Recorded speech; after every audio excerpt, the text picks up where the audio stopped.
Hello అండి అందరికి ఇక్కడ చూపిస్తున్నది అయితే ఆర్గానిక్ మామిడి పండు అండి. రెగ్యులర్ గా చూసే మామిడి పండ్లను చూసి బోర్ కొట్టింటుంది కదా, అందుకనే ఈ రోజు ఇది తీసుకొచ్చాను. ఆర్గానిక్ గా కాదా అని ఎలా గుర్తుపట్టాలంటే ఈ విధంగా కలర్ చూసి గుర్తుపట్టచ్చు. మామూలుగా ఎల్లో కలర్ ఉండదు, ఆర్గానిక్ వచ్చేసి ఇలా పైన వచ్చేసి మచ్చలుగా ఉంటాయి, ఎందుకంటే నేచురల్ గా పండు అయింది కాబట్టి.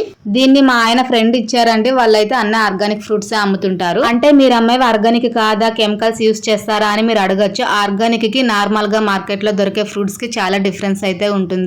ఈ కెమికల్స్ వాడే దాంట్లో కూడా స్టెప్ 1, స్టెప్ 2, స్టెప్ 3 అనేది ఉంటుందండి. మేమైతే రైతుల దగ్గర తీసుకుంటాం కాబట్టి ఎక్కువ కెమికల్స్ ఉండవు. ఈ రోజు అయితే మీకు చిన్న కథ చెప్పాలనుకుంటున్నాను. జ్ఞానం, ధనం, నమ్మకం అని ముగ్గురు ఫ్రెండ్స్ ఉంటారు. వాళ్ళు ముగ్గురు ఒక రోజున విడిపోవాల్సి వస్తుంది. అప్పుడు జ్ఞానం ధనాన్ని అడుగుతుంది, నువ్వెక్కడ కనిపిస్తావు అని. ధనం సమాధానం చెప్తుంది, నేను ధనవంతుల దగ్గర ఉంటాను, మరి నువ్వెక్కడ కనిపిస్తావు అంటుంది. నేను తెలివితేటలు ఎక్కువగా ఉన్న వాళ్ళ దగ్గర కనిపిస్తాను అని చెప్తుంది. నమ్మకం మాత్రం ఏం మాట్లాడకుండా సైలెంట్ గా ఉంటుంది. అప్పుడు ఇద్దరు కలిసి నమ్మకాన్ని అడుగుతారు, ఎందుకు మాట్లాడట్లేదు అని. అది సమాధానం చెప్తుంది, ఒక్కసారి నేను దూరం అయితే ఇంకెక్కడా కనిపించను అని. అది నమ్మకానికి ఉన్న విలువ అండి. ఇవైతే నా సొంత మాటలు కాదు, మహానుభావులు చెప్పిన మాటలే. ఎందుకో కథ గుర్తొచ్చి మీతో పంచుకుంటున్నాను. వీడియో నచ్చితే చిన్న లైక్ చేసి సబ్స్క్రైబ్ చేయండి ఫ్రెండ్స్.